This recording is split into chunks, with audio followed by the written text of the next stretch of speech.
पूछताछ चल रही है। दोपहर से ही लगातार ये पूछताछ चल रही है और बताया जा रहा है कि एक तरफ जेएमएम के तमाम कोशिशें इस वक्त हैं कि सरकार गठन को लेकर एक प्रक्रिया समानांतर शुरू कर दी जाए, जो बीते दिन से विधायकों की बैठक हो रही है, और दूसरी तरफ ये ईडी आज अरेस्ट कर सकती है अब से कुछ ही देर में हेमंत सोरेन को। अनुपम मिश्रा हमारे साथ, हमारे सहयोगी इसी खबर पर जुड़ रहे हैं। अनुपम, इस वक्त क्या चल रहा है वहां पर और गिरफ्तारी को लेकर क्या संभावना दिख रही है?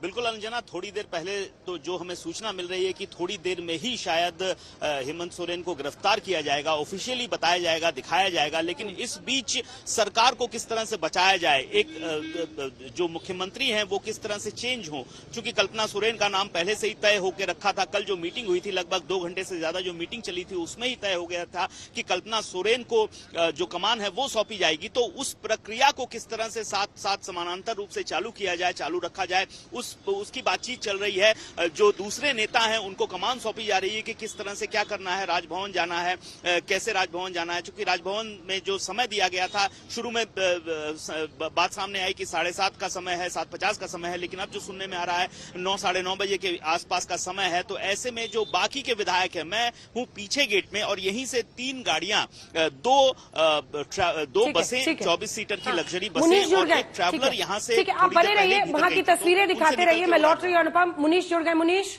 क्या खबर है? आज ही हर हाल में, आपके सूत्र यही बता रहे हैं, आज ही हर हाल में अरेस्ट हो सकता है।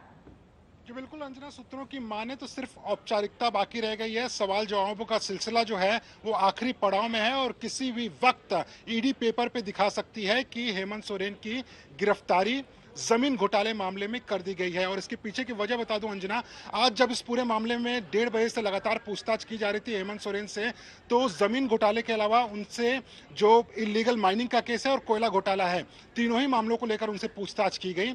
उनके सामने कई दस्तावेज रखे गए, लेकिन सवालों के जवाबों से वो ईडी के अधिकारियों को संतुष्ट नहीं कर पाए। उसके अलावा जब सबूतों से उनका आमना सामना कराया गया, तब भी वो ईडी को वो जवाब नहीं दे पाए जिससे कि वो अपनी बेगुनाही को साबित कर पाए। लेकिन सबसे मुख्य था उसमें जब हेमंत सोरेन से जमीन घोटाले को लेकर पूछा गया और वो जो स्टेटमेंट रिकॉर्ड किया था, जो बयान दर्ज किया था ईडी के अधिकारियों ने, उन लोगों का जो कि खुद हेमंत सोरेन सरकार में काम करते हैं, उनका जब बयान दर्ज कराया गया कि इन अधिकारियों का, इन लोगों का जिनको आप करीबी मानते हैं, इनका ये कहना है कि ना सिर्फ आपको घोटाले के बारे में जानकारी थी, बल्कि उनका ये भी कहना है कि आप इन घोटालों में शामिल भी थे, बेनामी प्रॉपर्टीज आपने बनाई हुई है।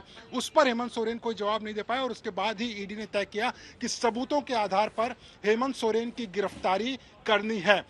अंजना, इस वजह से भी थोड़ी देर हो रही है इस बारे में अनाउंस करने के लिए कि हेमंत सोरेन की गिरफ्तारी हो चुकी है, क्योंकि ईडी को गिरफ्तारी करने के बाद, क्योंकि उनको पता है कि हेमंत सोरेन एक लोकप्रिय मुख्यमंत्री हैं, उनकी गिरफ्तारी के बाद में वहां पर कानून व्यवस्था बिगड़ सकती है, तो उन्हें 3 बातों का ख्याल रखना है। सबसे पहले हेमंत सोरेन की गिरफ्तारी के बाद में हेमंत सोरेन को सुरक्षित कैसे रखना है, क्योंकि गिरफ्तारी के अगले 14 दिन तक ईडी की जिम्मेदारी होगी कि हेमंत सोरेन को कैसे अपनी कस्टडी में सुरक्षित रखा जाए।